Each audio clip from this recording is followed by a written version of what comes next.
Olá, crianças! Tudo bem com vocês? Eu sou a professora Lânia e sou a professora de filosofia de vocês. Bom, hoje é a nossa primeira aula de 2021. Primeiramente, bem-vindos ao terceiro ano, bem-vindos a 2021. Eu espero que seja um ano muito proveitoso. E essa é a nossa primeira aula de muitas que virão, tá? Nessa nossa aula, a gente vai falar um pouquinho sobre a introdução à filosofia, uma revisão dos conteúdos do segundo ano e uma breve introdução dos conteúdos que serão vistos no terceiro ano no livro 1. Bom, gente, vamos começar falando um pouco sobre a filosofia.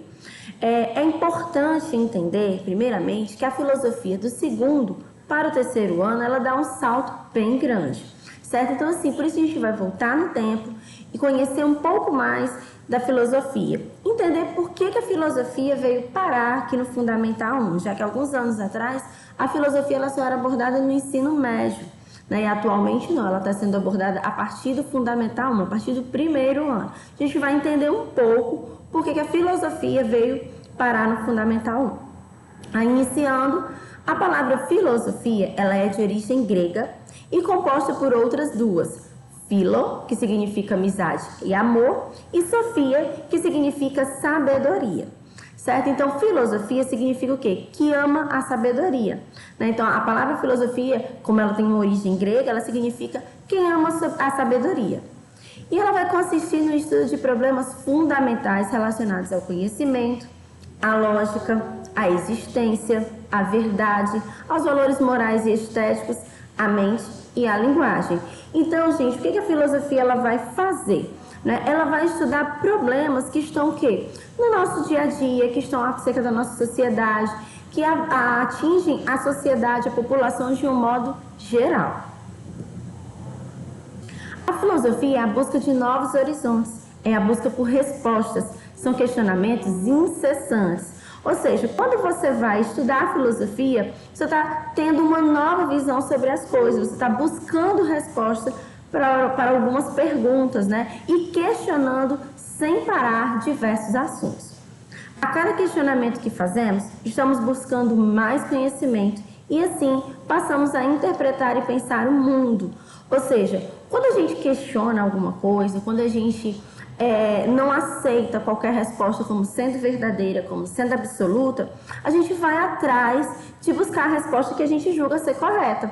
E com isso a gente vai adquirir conhecimento sobre um determinado assunto. A gente vai passar a interpretar da nossa maneira, pensar sobre diversos assuntos, mas pensar do nosso jeito, ter as nossas próprias opiniões. Então, quando a gente sai em busca desses questionamentos, a gente acaba conhecendo, aprendendo muito mais sobre aquele assunto. E quem é o filósofo? Bom, gente, o filósofo ele é um indivíduo que busca conhecimento. Ele é movido pela curiosidade, pelo questionamento do mundo e sobre os fundamentos da realidade. Então, o filósofo ele nada mais é que uma pessoa bem curiosa, que não aceita qualquer resposta como sendo verdadeira. Ele vai questionar, será que isso é verdade mesmo? Será que o que estão me dizendo está correto? E com esses questionamentos, ele vai em busca das respostas corretas e aí ele vai adquirindo mais conhecimento com as suas pesquisas.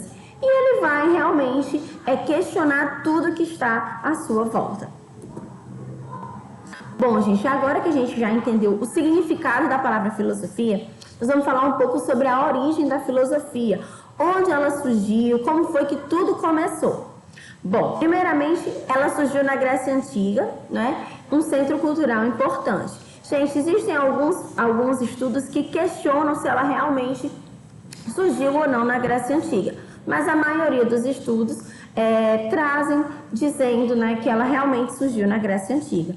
A Grécia ela foi um berço muito importante da nossa civilização. Muitas coisas surgiram na Grécia, muitas coisas aconteceram pela primeira vez na Grécia, então ela era um centro cultural muito importante para o mundo inteiro. E antigamente a gente tinha essa questão da visão mitológica. O que era essa visão mitológica? Primeiramente, nós sabemos que as pessoas elas têm necessidade de entender o porquê das coisas. E vocês também têm essa necessidade. Só que hoje tudo é muito fácil. Por exemplo, se você quiser entender como a chuva acontece, Você vai lá, faz uma pesquisa em um livro, faz uma pesquisa na internet e aí você consegue descobrir como é que a chuva acontece. Mas antigamente a gente não tinha essa tecnologia que nós temos hoje e as pessoas mesmo assim buscavam respostas, principalmente para os fenômenos da natureza.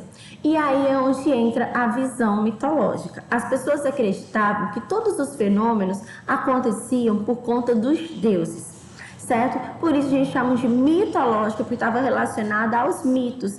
E nesses mitos, os deuses, eles eram os heróis, capazes de fazer tudo, com poder para tudo. Vou dar um exemplo para vocês. Por exemplo, a gente tem a questão da chuva. Antigamente, eles não sabiam por que a chuva acontecia. Aí eles tinham o mito de Thor. Eles achavam que chovia porque o Thor estava zangado e aí ele agitava o seu martelo e fazia com que a chuva acontecesse. Mas nós sabemos hoje que isso não é verdade, né? Nós sabemos que a chuva acontece por conta do processo de evaporação da água e aí ela se condensa dentro das nuvens e acaba acontecendo a chuva. Mas naquela época as pessoas tinham essa curiosidade: poxa, por que chove? E aí entrava essa questão dos mitos, né? As respostas estavam todas dentro desses mitos e eles tinham essa visão mitológica. Mas com o surgimento da polis grega, ou seja, das cidades, né? Os filósofos, que na época eram considerados enviados dos deuses, eles começaram a investigar os fenômenos naturais.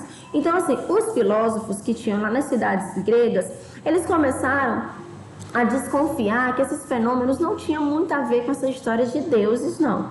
Então, eles começaram a investigar, pesquisar como é que aconteciam esses fenômenos naturais. Bom, nessa situação, o pensamento crítico ele começou a florescer e muitos indivíduos começaram a buscar respostas racionais para o mundo fora da mitologia. Ou seja, as cidades elas começaram a se desenvolver, as pessoas começaram a perceber que os deuses não tinham esse poder todo que eles acreditavam que tinham.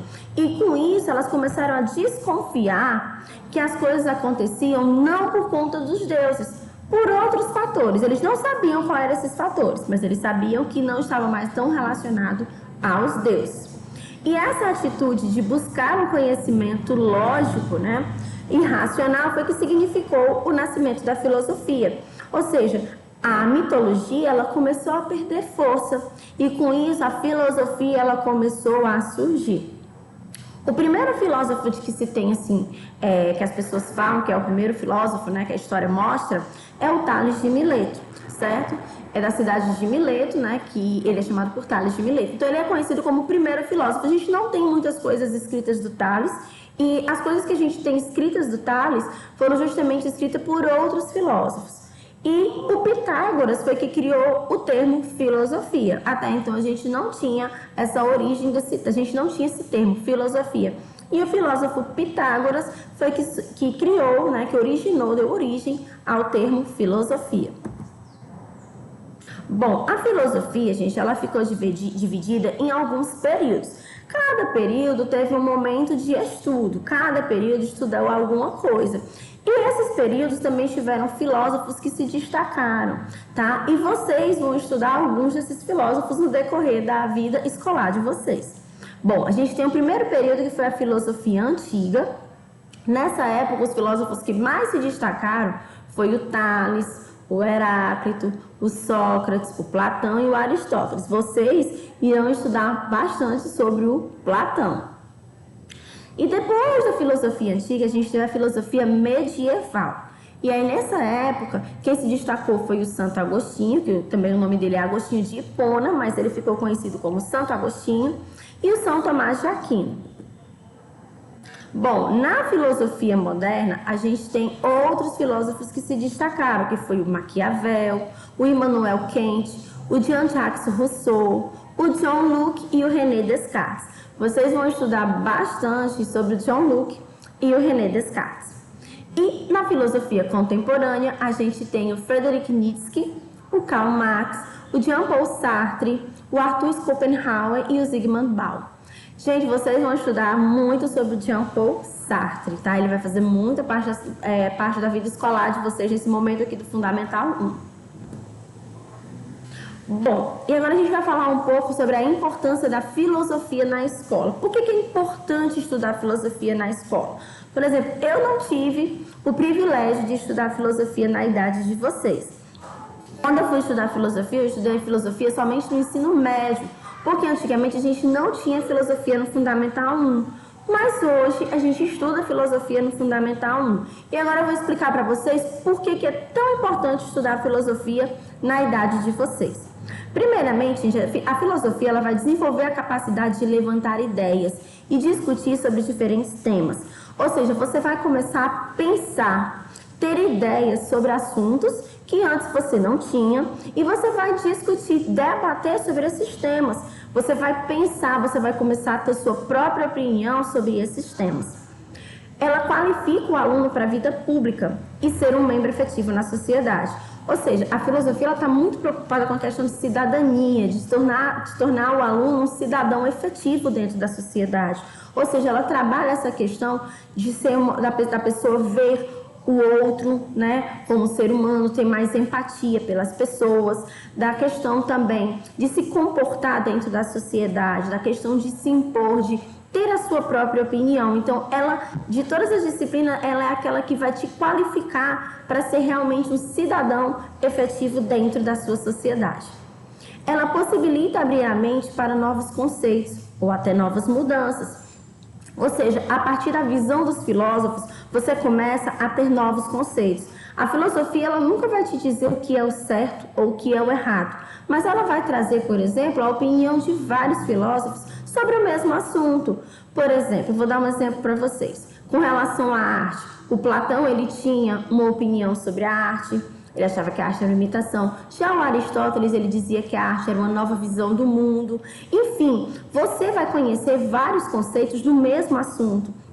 E aí você vai ter suas próprias conclusões e dizer, eu concordo com Platão, não, eu concordo com Aristóteles.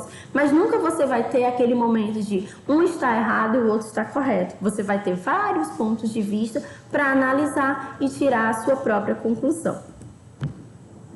Ela desperta o espírito crítico para que a gente possa ter uma visão clara diante dos fatos da vida. Ou seja, você não recebe as coisas e acha que tudo está correto e é daquele jeito. Você começa a ter espírito crítico. Mas quando a gente fala de espírito crítico, não é a questão de criticar tudo, mas é a questão de questionar se tudo que foi falado para você realmente está correto. Isso é importante porque, primeiramente, quando você entra para fazer uma pesquisa na internet, você entra no primeiro site que apareceu. Se você tiver espírito crítico, você vai olhar, vai ler, vai pensar, será que isso aqui mesmo está mesmo correto? E aí você vai fazer uma pesquisa em um outro site. Você vai fazer pesquisa em vários sites e aí você vai tirar a sua conclusão.